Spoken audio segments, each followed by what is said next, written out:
Hello to my esteemed colleagues who are here on the panel. How are you tonight? Yeah. Brilliant. Thanks. Brilliant. Good and you, Sam? Good to be here. Yeah, it's fantastic. Here, Sam. Yeah. Happy. Fantastic to be here, isn't it? Now, I know that we're joining from all over. We do have our Schoolbox crew and, of course, our leading voices as well. I can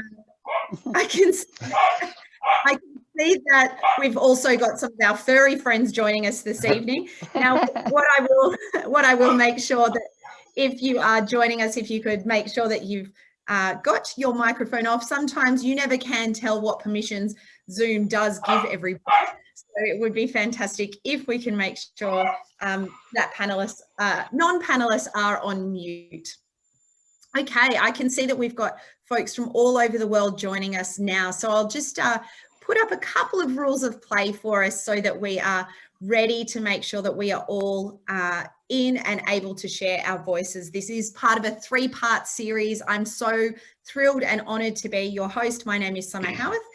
You can connect with me via LinkedIn or on Twitter as EduSum as well. And I have had the great privilege during 2020 of working with and talking with and hosting so many different people in schools and organisations that are supporting schools. And we thought it was really nice and timely to bring together a conversation as we're starting to move into a little bit more of a new horizon in what our schools are working on, what their role is within our communities, and of course what our roles of leaders are within that context, how we can look at what innovation looks like, sounds like and feels like, and importantly how we might design in certainty in what we now know to be a very uncertain world. So today is all about adaptability, and I'm just going to check in with my colleagues here that we can see the screen that says adaptability here. Yep. Fantastic. So our first conversation is all about this idea of agility, responsiveness, and of course, consistency in times of uncertainty. We believe that we can build this in by design. Our two leading voices today have had much experience, not only in the school space, but also looking in system and policy as well, and also in business structures. And we've got a couple of conversations that we want to dive into around strategy, around the kinds of tangible tools, tips and tricks that they have seen as well. So we will be really focusing on 2 aspects here, on what's the function of school here and learning. And all of that, of course, is enabled through great leadership. So for the sake of understanding what we will be doing over the next hour, we're going to have a story which is led by our leading voices.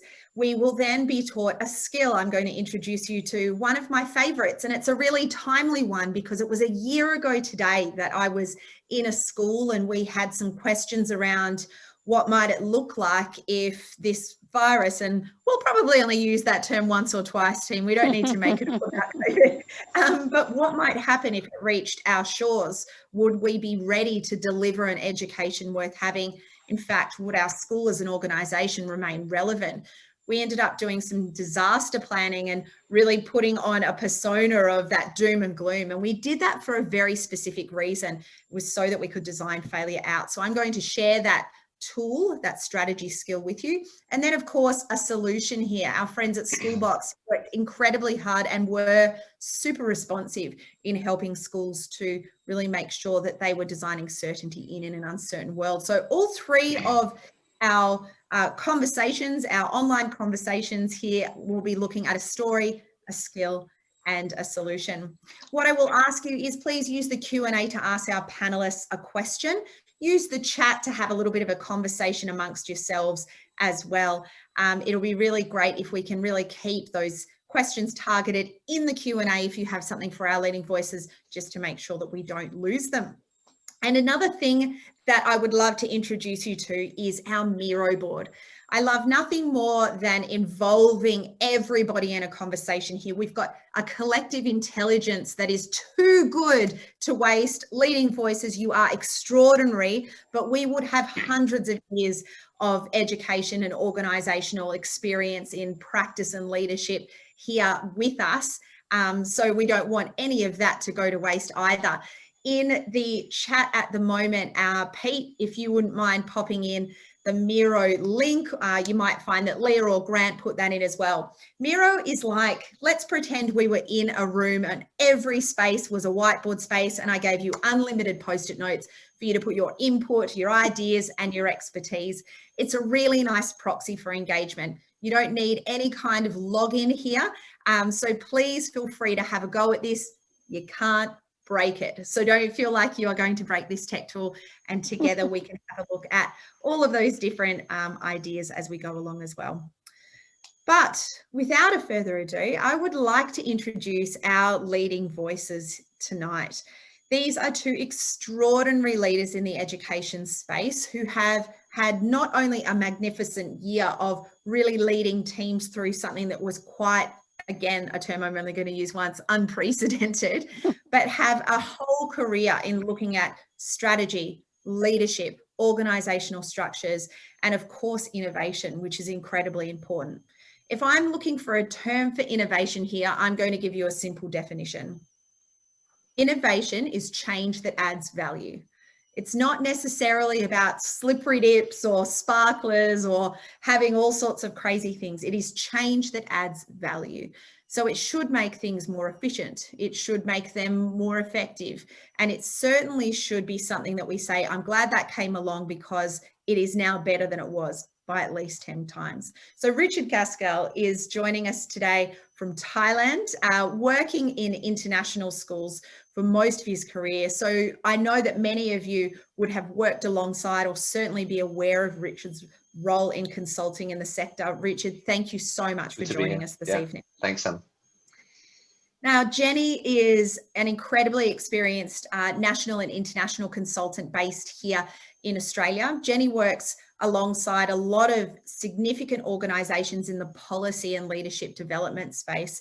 In fact, Jenny's been looking at the leadership standards in Australia and also internationally, and how we might look at a benchmark of leadership in education, what it might look like and sound like and feel like to build in that consistency as well for flourishing schools. Jenny, thank you so much for joining us. Thanks, Emma. All right, I would love to kick into this now. So what I'm going to be doing is sort of sharing and unsharing and all of those sorts of things, just so that we can focus in a little bit on our conversation.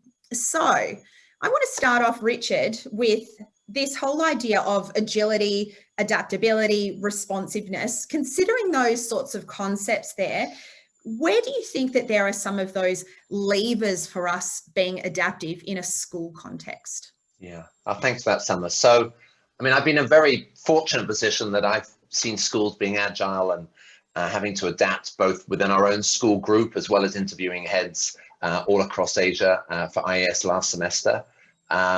Schools have had to adjust a lot, obviously, given the restrictions the pandemic brought on all of us. I think the most significant pressure point for me around adaptability and how schools have responded would have been around communication, both with the school's faculty, but especially with the parent body. In some ways, it was almost the surprising force for change, as a lot of us, faced up to the whole challenge of communicating with parents during the pandemic. Anybody running a school will know what I mean when I say that some parents, unfortunately, have not dealt with communication very well, sometimes being aggressive. And it's fair to say that their kids' school became an easy target for them just to let off steam. Seeing some of the messages firsthand, you realize that this is far from a normal situation, and schools had to respond with a lot more empathy than usual. Some schools put their hands up saying, you know what, we can't actually teach your 3-year-old child online for 7 hours a day via Zoom and an iPad, so we will be discounting your fees in whole or part. So financially, for some schools, that was a huge decision. So I would say that flexibility with schools and not being too rigid have definitely fared better with parent loyalty. Also, one other area where schools have had to respond and adapt is around revenue by developing new income strands. Some schools have looked at great detail this year, and I think they'll do a lot more beyond the pandemic. This is either by expanding their hours of operation, breakfast clubs, more after-school activities, supervised study, IELTS, SAT prep courses, etc., etc. So schools with lots of hybrid programs and offering it to the wider community. I mean, heads I've spoken to have also said that they found new channels and new ways of speaking with parents, if it being an online town hall meeting or a Wednesday coffee morning with a principal. It is clear that schools that have got on the front foot with the parent body have fared much better than others. Schools have had to look at not just the way that they speak from schools, but how they do it. And I think there's a lot of traditional methods of speaking with schools that don't go so well these days. So shout out to Schoolbox, who've set up this great new parent portal, which definitely feels like in the current age. And I know that Daniel from British School in Phuket next week is going to speak more about that. But just to wrap up, I mean, many heads have said that they felt that the school was more connected with their parent community due to the constant back and forth communication, and that there was an increased appreciation for each other's challenges and successes. Head said it's one of the more positive trends that they hope continues years after the pandemic has ended. We talked a little bit about this idea that school, maybe prior to the pandemic, we were tinkering with the idea of, do we need school? Can it all be online? Different forms of schooling. Would you say that school as a sort of a function there, in terms of its adaptability, by the sounds of it, secured its place within the family structure and within society as well? That's certainly what I'm hearing. Is that correct? Yeah, definitely. So, I mean, I think people just forget how important school is. And, you know, when you're a parent working at home and you've got your kids running around your ankles and everything, you know, there just had to be a whole lot of different attitude, I think, between parents and school. So I think there's been a fundamental amount of change for the good, not all the negative stuff you hear.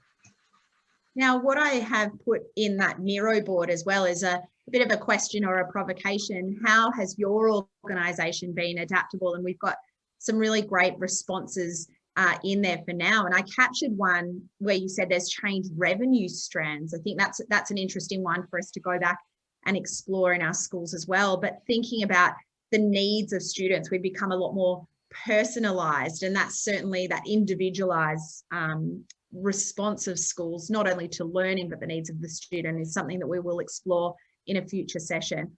We've got the virtual admissions, lots of IT training for staff. We've considered data in some different ways. So we've got our participants there that are giving us some of those examples as well, which is excellent. So please do continue that. Now, Jenny, I know that you've been working at, I guess, more of a system level in a way, and you've been working with some international leaders like Valerie Hannon and some other groups to really be considering what are some of those great levers when we're thinking about adaptability, agility, and responsiveness. And I know you wanted to share this with us. Yeah, sure. So there was, we did a very deep reflection in April last year about what was actually happening as schools around the world went into lockdown.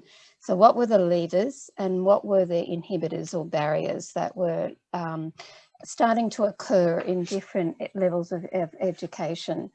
So we saw very quickly that everybody said the solution was technology, but we discovered very quickly that there were some assumptions, because computers have been in classrooms for a very long time, that teachers knew what to do in an online world.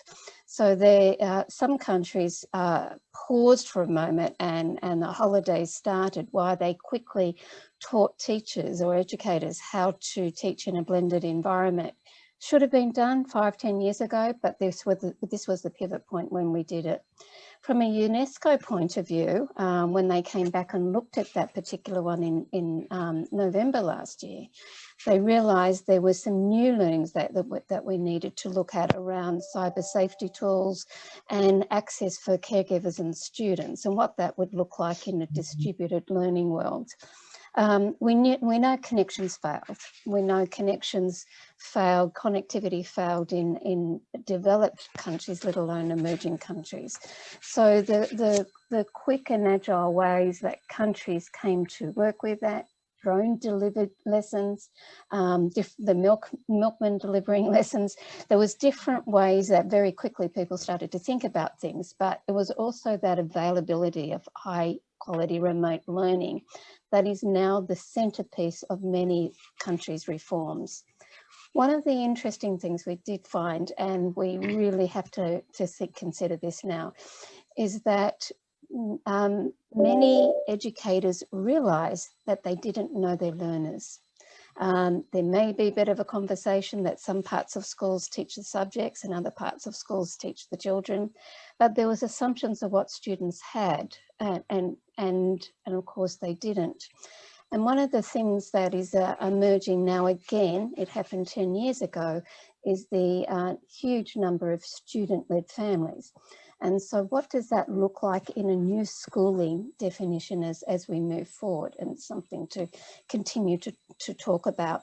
But there was not basic things, core things. Many schools shifted from learning to feeding and sustaining and looking after the children and their families.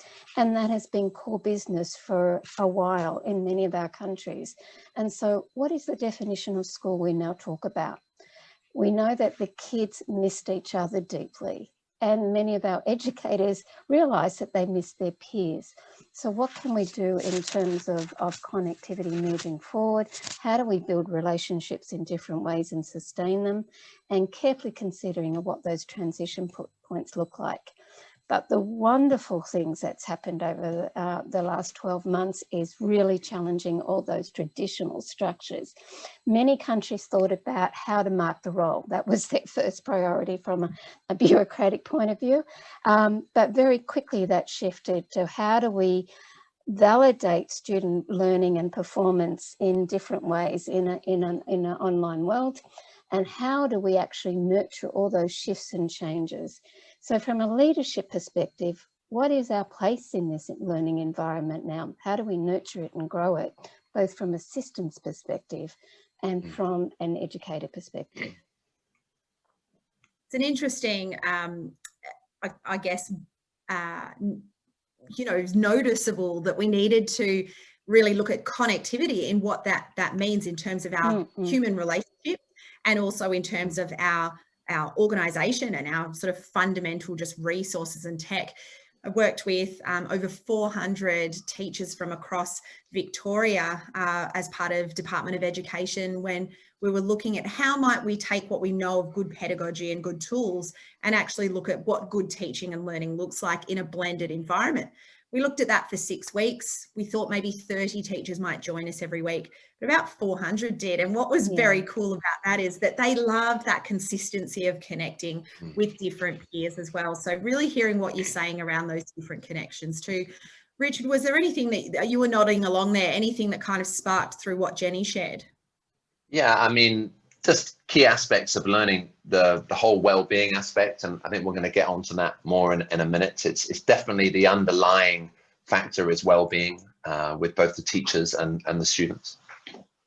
Absolutely. And so on that note there, when you're thinking about that idea of learning and some of the innovations or the changes that happened there, what were some of those points of change and innovation that you did witness? We've talked a lot about that well-being. Can you tell us a little bit more about that? Yeah, I mean, definitely the key piece of change around learning for me is this intensity of focus on student well-being as the key driver to success in learning, and staff well-being for happy and productive teachers. Making sure as a school you're prioritizing, supporting and evaluating the state of students or staff's well-being as the critical factor in distance learning and also face-to-face learning when everybody got back to face-to-face classes. Many schools have really had to address this important issue somewhere. I mean, many staff members were suffering with anxiety, either over not being able to travel because of COVID and not seeing family members for so long, or not being able to get back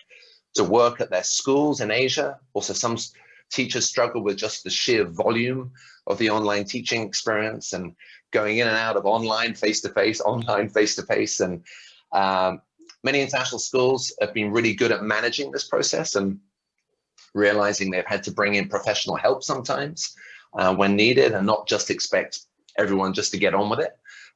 Schools have had to be flexible with holiday scheduling for teachers, which I know has helped a number of staff. Some schools going out of their way to ensure no teacher was alone during the holidays. I also think there's been a reawakening of the need for personal interaction between teacher and student, whether online or in person, and the importance of a relationship to the things that allow learning, I think, are now much more on show. Teachers had to develop, I think, innovative ways of keeping a strong connection happening, either over the web or with social distancing, so as to keep the learning actually happening. All this feels like, to me anyway, huge growth and changes around learning, where before we didn't really relate learning with mental health, but I think we certainly now do.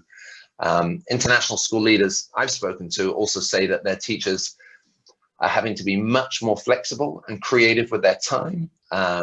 Last semester, I think, provided the perfect scenario to break away from old practices and try new ways of teaching.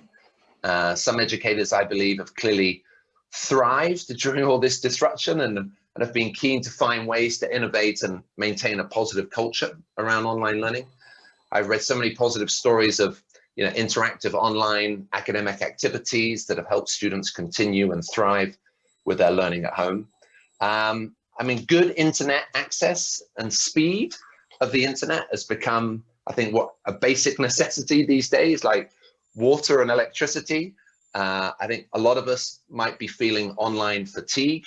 I think one of the biggest opportunities is that, you know, effective remote instruction, I think, is here to stay. And there is now a wealth of online resources, online assessment tools, online courses available to the remotest schools in the world, right? So teachers now have access, I think, to an amazing array of online professional learning, in classroom camera tech, you know, where wherever you move in the classroom, the camera follows you as a teacher, online content like never before.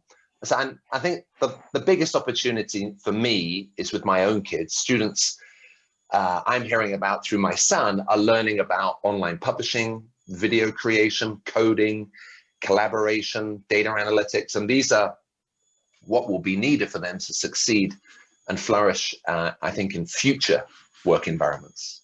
So it's interesting you say around the student flourishing as well, Richard. We found so many people that I worked with got so much of their well-being from watching students actually flourish and allowing a little bit more agency and taking the reins of learning a whole lot more, which really empowered teachers to tinker with some of the tools, to think about their role in very different ways. But another thing it did make me think about as you were talking there, you know, that whole hierarchy of needs. We cannot get to the top of what we know, that sort of human flourishing, the creativity and the synthesizing, which is where we needed our teachers and leaders to be, unless they're sort of bottom rung of the ladder. I'm going to say the very bottom rung is probably Wi-Fi and connectivity now, right? And then water, and then and that sense of belonging, as you were saying, was incredibly important, making sure people felt like they were not alone. It's these sorts of practices that we think, why would we not keep these deliberately and by design? And with that in mind, Jenny, I sort of wanted to ask you around some of those points of innovation and change that you've seen, and certainly thinking about the opportunities for school going forward from here as well. Yeah, it certainly told us that schools thought they weren't ready, and they were. They were surprised themselves. So a wonderful Islamic school that we have said, I am now 5 years ahead of my business plan based on what we actually had to do. So it really was about managing new opportunities because we had to. And so it really forced the thinking around things like assessments, reporting, the regulation of timetables and the things that people, I know many educators craved to get back to, but they actually were the boundaries of what we could potentially do. So globally, the discussions around high stakes testing, semesterizing of learning, sealing the potential of students by grade and age are now being challenged really amazingly in the countries I'm working in that are emerging, like South Africa, Liberia and Uganda, where they're going to leapfrog some of the traditions we actually hold steadfast to. So that's been really exciting. But it's been the collectiveness of leadership in this. We are redefining leadership as this happened. I know in the emergency lockdown time, the IT guy or girl in the school became the leader of everything. And then as people took collective responsibility, some for the first time ever, it really showed us what was potentially possible. But for those that I think that have done well from a system and schools perspective, took on three things. Yes, there was new to be done, but there was this wise, strong, and curious perspective that overlaid this leadership through new horizons that has emerged both at a national and a school level. And in the community, in some countries, it is our community that has led the way out of this for many, many schools, because the government had to focus on health. So it's a fantastic lever for all the tragedy that has happened. If we don't take the learnings that have come from this and take them forward, we are really failing our kids and ourselves. Yeah. I think that is a remarkable statement there. That would be the biggest loss of opportunity if we don't reflect. And so that does lead me to a bit of a final question before we dive into looking at our skill, which is, I mean, we can be strategic around this. And too often strategy feels like we'd love to get to it, but we don't have time. We spend so much time in organizations being reactive, but to carve out those times where we can be proactive is incredibly important. And Jenny, I wanted to share this sort of list of questions almost that you've come up with. What is strategy for you in your work? Richard, I'll ask you the same, and then I'm going to share what it does look like with a tangible skill for everyone in our audience. So Jenny, this is what you've come up with here. Can you talk me through that a little bit? Sure. So to be strategic moving forward, to nurture and take our community, our educators and our students together moving forward, it's that line in the sand where we have this deep reflective moment to build this very strong, compelling future that is shared by everybody. So over the past year, what have we've been successful in? What did we shock ourselves individually and collectively as a community? And what were the barriers? What were the impediments to what? Was it because we had to do exams at a certain time? Was it because we had to start school at a particular time and finish at a particular time? What did we need to create to adapt? And how quickly did that happen, and who by? Because it wasn't always from in the school, and sometimes it was from the students themselves. They surprised us significantly. But what is getting in the way of learning? I know of one school that has now stopped 16 events that they have every year, because we always did do those 16 events. So bike day, art show and all those sorts of things have taken on a new meaning because we had to do them online. So some schools have brought back 2 months of learning time because of that. The reconnections, there has been loss, we know that, and I'm talking about emotional loss, and how will people reconnect, and what are they considering in this, and what now are the valued relationships with who, and they may be very different to before, but I know there is this important dream we should always hold. What's my legacy as a result of not only the past year, but the year to come? What will people know that I served and created for those around me? And that's an awesome question, isn't it? What is it that I'm leaving behind? To give you that example, and if you want a leadership book to read on that, it is called Legacy. It's the story of the All Blacks rugby team. This idea that they're leaving the jersey better than when they found it, or when they joined it. I think it's a really interesting one. Richard, what does being strategic look like for you in your context? So strategy for me really is about clarity. I mean, it's my roadmap to follow, and it's more about me making the right choices. It's definitely one of the most important pillars for us as an organization thriving and now surviving during the pandemic. We're trying to anticipate the future, right? I mean, it's like in a game of chess almost. One key component is how we set up our strategic communication to our internal stakeholders and get better at that. And we're a new company, as I said, so we review both the verbal and the non-verbal feedback, and often the non-verbal feedback is just as important on new strategies. But as a company at IS, we're focused on 4 key things. Are we aligned to our current market?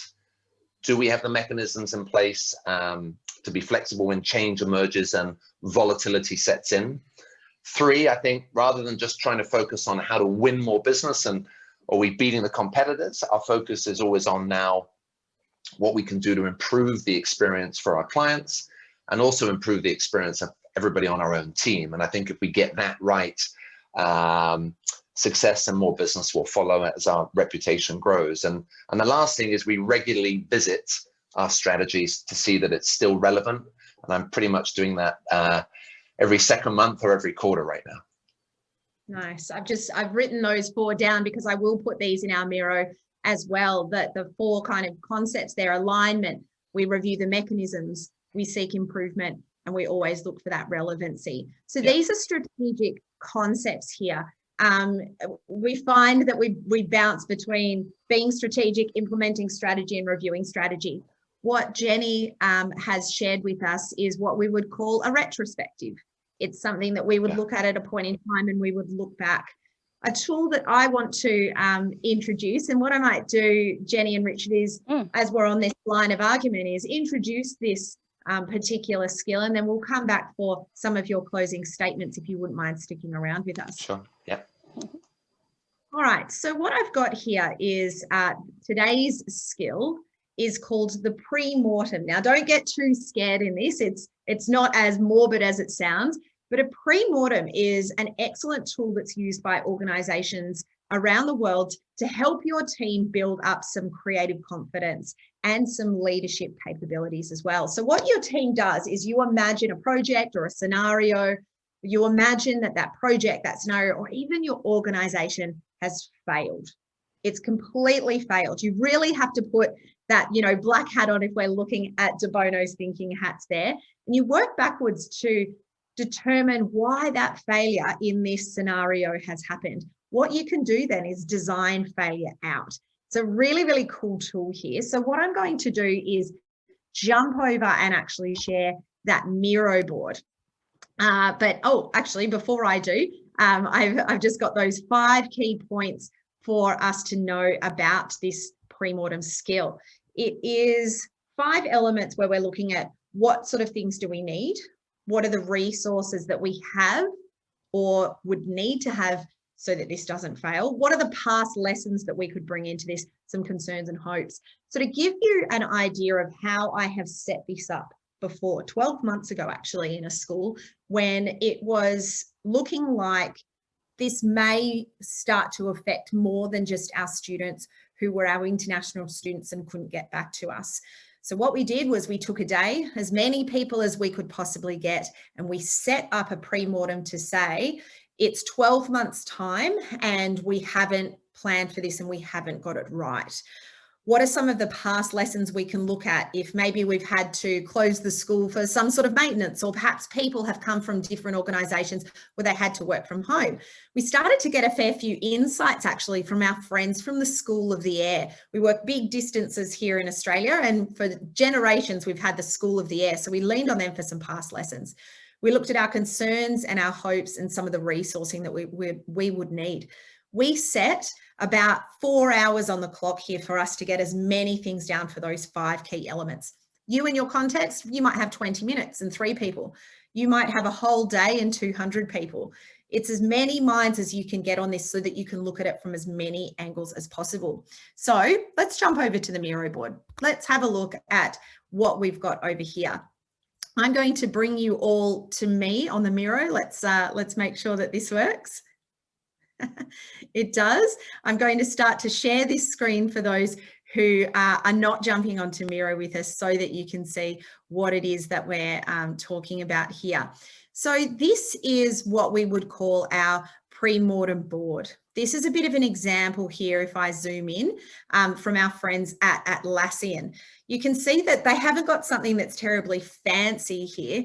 They've just got a big sheet of paper and lots of post-it notes here, particularly looking at the what are you worried about, what are you excited about, and they've gone one step further and they've got coloured dots on here so that others can say, yes, I'm also in agreement with that.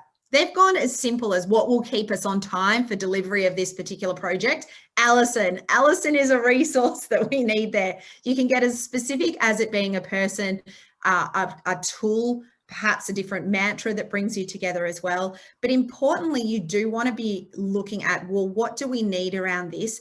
What are we worried about? What are we excited about? And we need to look at that. What are we worried about and what could make us miss our deadlines? From there, we can start to design those things out by saying, well, we'll put resources towards it. We'll change some practices. We'll have certain conversations. We'll get really clear on our comms. What I also have for you, our mates over at Trello have put together a really great blank template for you.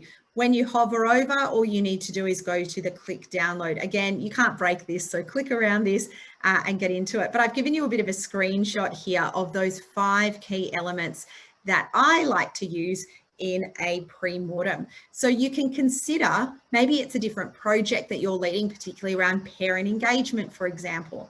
Maybe there's been some lessons from pandemic learning and ways of doing business, and you had an aha moment that we might be able to engage our parents a little bit better in the educative process of our students. Maybe there's something about a wellbeing project that involves all of your teachers as well. What you can do is just either use some sort of Trello or some sort of tool like Miro here.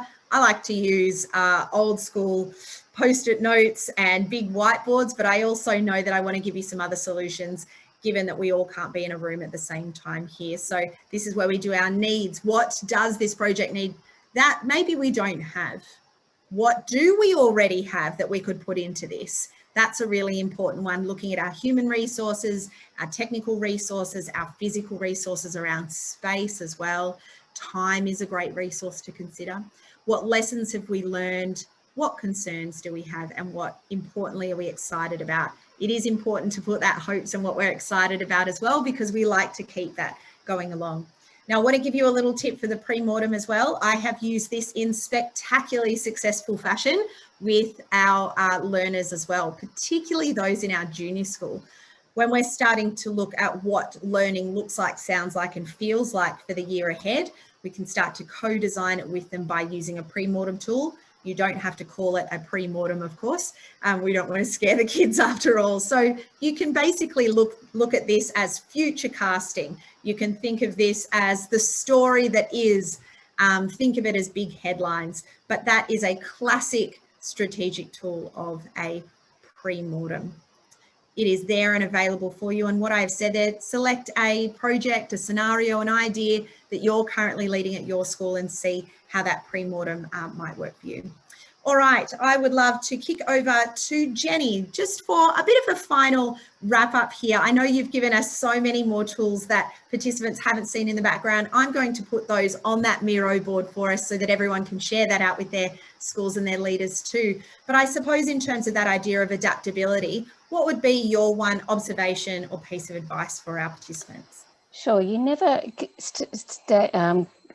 keep away from what is the vision of the school or the team that you're working with. So very clear, strong vision.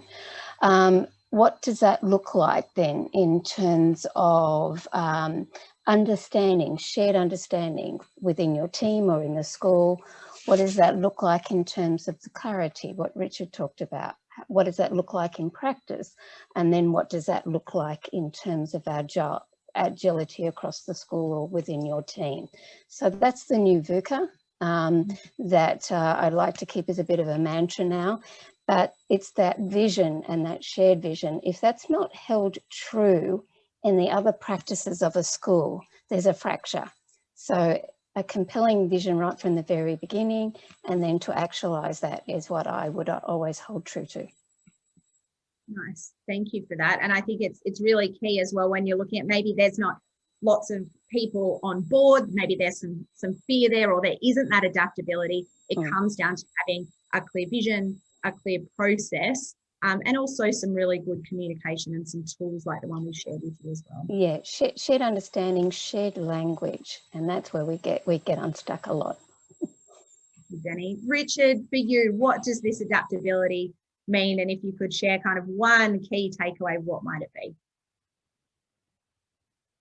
You are on mute as well, Richard. Honestly, you had a whole year. You're on mute. No worries.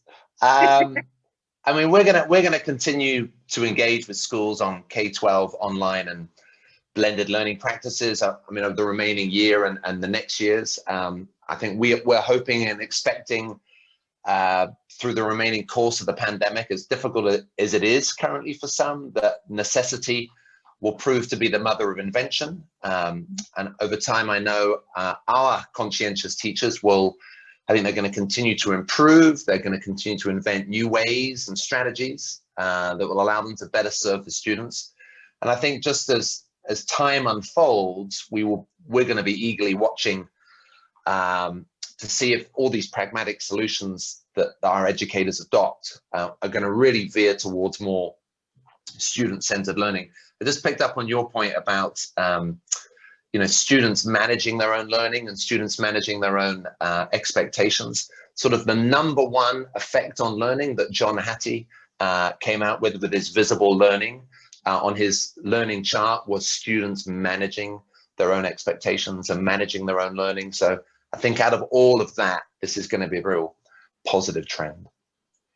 So when we're also talking about that idea of a solution with students managing their learning, we know that parents have got deeply involved when they're actually seeing that process of teaching and learning taking place through, the proxies of screens like this. How might we engage parents so that that's an easier process for students? I know that we just want to point towards that there's a solution here via Schoolbox as well. And I know Pete might want to jump in here too, but Richard, you're a big fan of the Parent Portal. Yeah, I think, being online and being mobile and parents, having the time to engage. And I mean, my kids I'm able to look at my kids' homework. I keep an eye on both of them just on a mobile device. It pops up and just says, oh, this has got to be in today. I mean, it's not me going in my daughter's backpack and saying, you haven't done this. So it just the whole idea of everything being in a smartphone, mobile, notifications, all that push that can happen from a parent portal it's just the way we're in now. And I think we shouldn't take it for granted. And I think it's just got to have more of a place in the education of our kids, and people should be less hung up about it, I think. Yeah. Nice. So it is nice to know that there's a ready-made solution there. I have put a link to a little story about that on that Miro as well, and we'll certainly send it in that follow-up. And the Schoolbox team are ready to have a chat with you about how you might engage your parents a little bit deeper in that educative process as well, not only from a Schoolbox perspective, but in certainly what they have seen and been able to respond to across this pandemic and across the world as well. Now, in the interest of making sure that we can all get to breakfast or dinner or bed or brunch or wherever we are around the world, which I love so much, this collegial commitment to how we can keep these conversations happening. A couple of things for next week. We want to really make sure that you've got that in your diary. Please do join us next week. The three organisations here are totally committed to talking about connection. We've got Daniel and Jabiz, who are two fantastic practitioners who have really been looking at some different ways of making those human connections so that learning can be deepened. We'll be looking at some really tangible practices of that, and of course, ways that we can start to get others on board. So that's going to be our little skill for next week as well. It's a really nice project interview is what I call it. And it has partially come out of some work in the UK with the organisation Nesta that works around collective intelligence. once again, Jenny, I want to thank you so much for not only your time tonight, but the incredible work that you are doing across Australia, Asia, and more broadly across the world. You're always somewhere, either virtually or on a plane, but particularly in making sure that we are raising the standards, the capability, and also, I think, the esteem of school leaders everywhere, and knowing that we can push into policy spaces there. And Richard, I know through your work with IES, you are absolutely looking at those innovation points for what school might look like now and into the future, and working on some incredible ways that we can really make sure that schools are central, but very functional parts of our community as well. So thank you so much for the work that you do today as well. And of course, our mates at Schoolbox, who are always looking for different solutions to make sure that life is just easier and better for teachers and school leaders. And of course, bringing the parents into the fold very much as well. So thank you to our friends at Schoolbox. Leah, I know that you will be sending out a couple of follow-ups. We'll make sure the Miro link is included in there. We'll make sure that I update that with some of the great points of conversation from Jenny and Richard. Please make sure the same date, not the same date, the same time, same date is in your diary for the next 3 weeks as we continue to talk about how we can design certainty in an uncertain world. Thank you so much for joining us. We will stick on the line for a little bit. I know there's some conversation happening, but that's our formal close for this evening / this morning / today. Thanks, everyone.